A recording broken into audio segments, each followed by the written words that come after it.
for having us. Of course. So, where to start?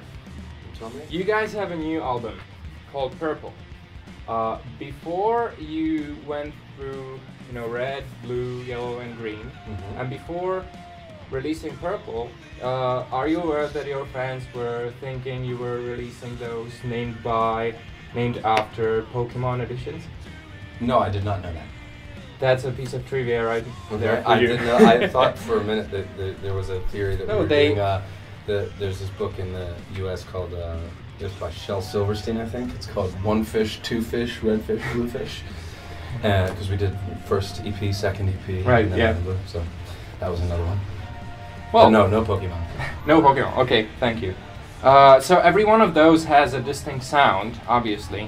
What comes first? Is it the mood and the music, or is it the idea for the color, some sort of inspiration for that inspires you to create the music? What comes first? The music comes first. Yeah. The music comes Always, first. Yeah. Okay. And so, what is Purple to you? Purple's just a little snapshot of the year and a half that we spent writing and recording it. It's Okay. just about the experiences that we went through, and the things that it's the music exhibits all the qualities of those things that inspired us over the course of that time. So the color choice, is it like synesthesia in a way? In a way, yeah. I mean, and similarly, it's also just a simple album title. Okay. Yeah. Great. Is there any more concepts you would like to explore in the future aside from the colors? Is there anything else that comes into mind when you hear the music? I mean, there's a lot of things that come to mind when I hear our music, but concerning concepts and how they shape or direct an album, we don't spend too much time thinking about that before we write, because it's more genuine when we're able to write something without thinking about it. Right. Those are better songs. It's a better way to write, I believe. Okay, great. Can you talk a little about the album art and the inspiration for the imagery? Because that's your work as well. It's sort of the same thing. I had to figure out a way to visually depict a great wealth of experiences that happened over the course of a relatively short period of time, maybe a year, maybe a year and a half. And I wanted to relay them in a way that paid respect to the music and the lyrics and the concept of the overarching concept of the album, but that also had elements that were personal, and as well as elements that I thought were essentially universal. Something that anybody, any casual viewer or listener could pull something from. Purple is not your most poppy album, obviously, but it is arguably, I don't think so. Okay. It is arguably the best critically acclaimed album. But what has been the reaction of the fans on this tour, maybe? They're going bananas. Yeah? Yeah, because we are. We're excited. They're excited. The level of energy is reciprocal. It's like a circuit. So the more excited we are, the more excited it feels like our fans get, and the more excited they get, the more excited we get, and it just keeps going round and round until an hour 45 minutes, 2 hours into a set, we're just completely dead, because we've given out everything that we have. So talking about your most poppy album, for me that would be Yellow and Green, maybe probably more yellow than green. After the years, how do you see it now? I see it now as I've always seen it.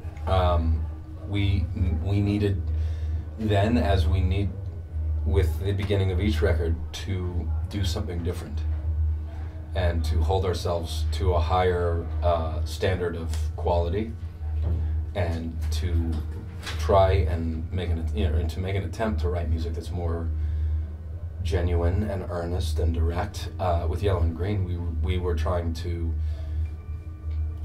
broaden our horizons, so to speak, musically, and use a great variety of volumes and tempos and structures to see what we were capable of. Because otherwise we would have just rewritten something that sounded exactly like Blue, and that wasn't interesting. That was boring. Okay. Yeah. So you wouldn't say that Purple is trying to get back to the more compact,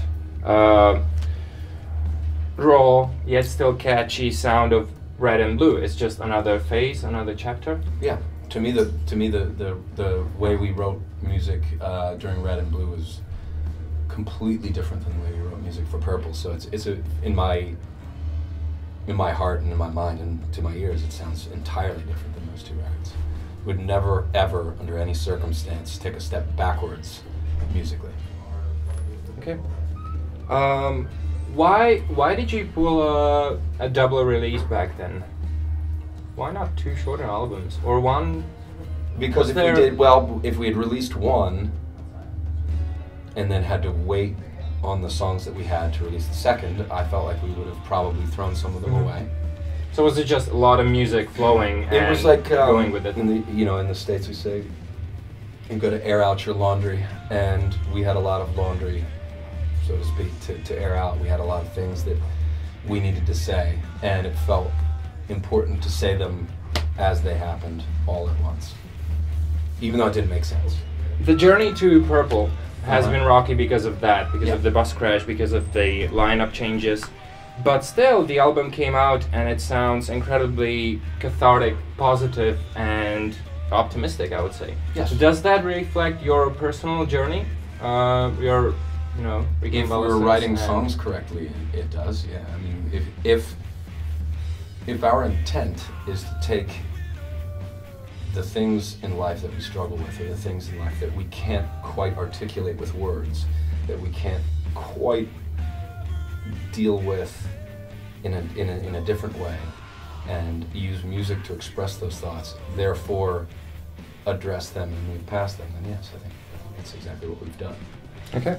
If that's how you interpret the record, then yes. I do. That is how I interpret the record. So for me, the most successful moment of the record is the one time that I get to listen to it the first time, and then everything after that is,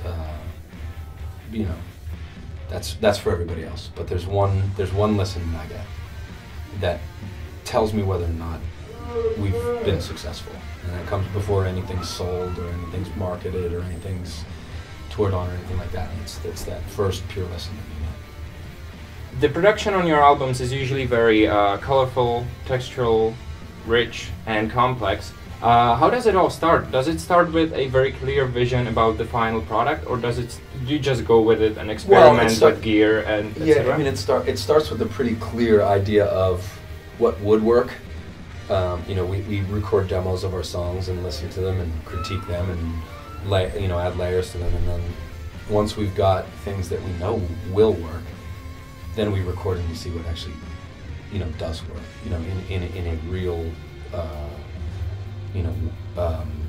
in a way that is more fully realized than we're capable of as a four-piece, because we've invited a producer in to add his or her opinions and ideas and textures on top of that. And in order to do that, you have to be confident with whom the person you're working with, but you also have to be confident enough in your own material to say, I believe, or we believe, that this music is good enough that somebody else can add their opinion to it, and we can maybe improve it somehow.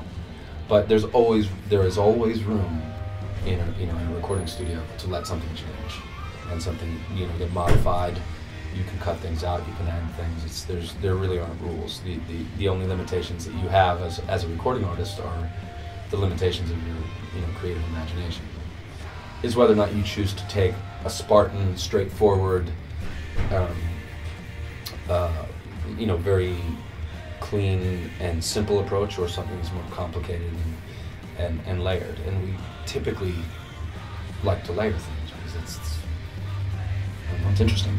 Right, so a little bit of both, both vision and experimentation. Yeah, you have to be open-minded enough to adapt at any point in time, including after you've recorded it. It has to be able to change on stage. There seems to be a quite interesting music scene around where you started, Savannah, Georgia.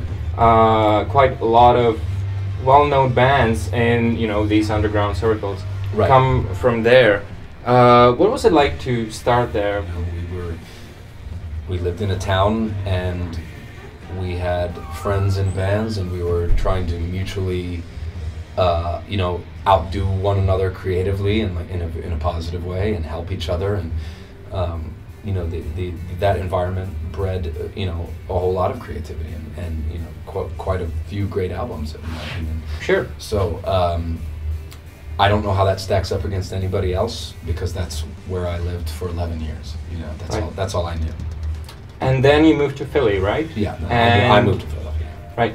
And I've heard, I meant you Yeah. personally, and I've heard that you did some solo shows, maybe around the time where Yellow and Green was in the works or something. Maybe It was like then and like right after Accident, when I was trying. yeah, with Scott Kelly, etc. Yeah. What did you take from that experience, which is obviously way different from playing with the band? Well, from every experience, and it's not intrinsically, it's not very different.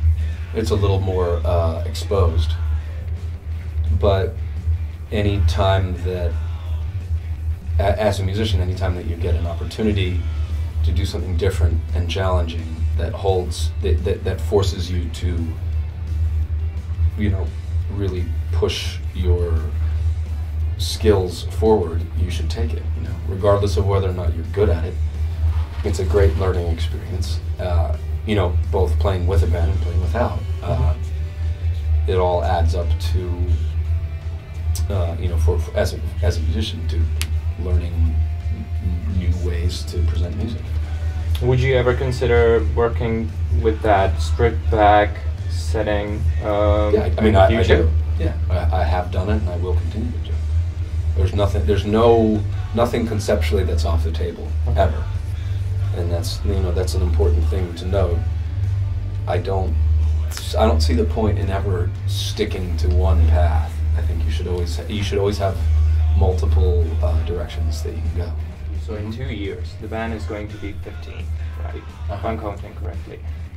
Is there any idea for any sort of special release, maybe like a box set or something? Something your fans could... It hasn't ever come up, but we're always interested, regardless of the anniversary, in offering new and special releases. And I think I'm sure we will do something. I'm sure at some point we'll take Purple and repackage it and use all of the material that we had to put it together, which didn't make it into the current edition. So yeah, I guess the answer is yes, but not because we'll turn 15, just because we do what we want to do. We want to. Sure. Yeah. Okay, so I think that's all. So thank you for the interview, and have a great, time on the road. Time up there, yeah. Safe. That'd be good.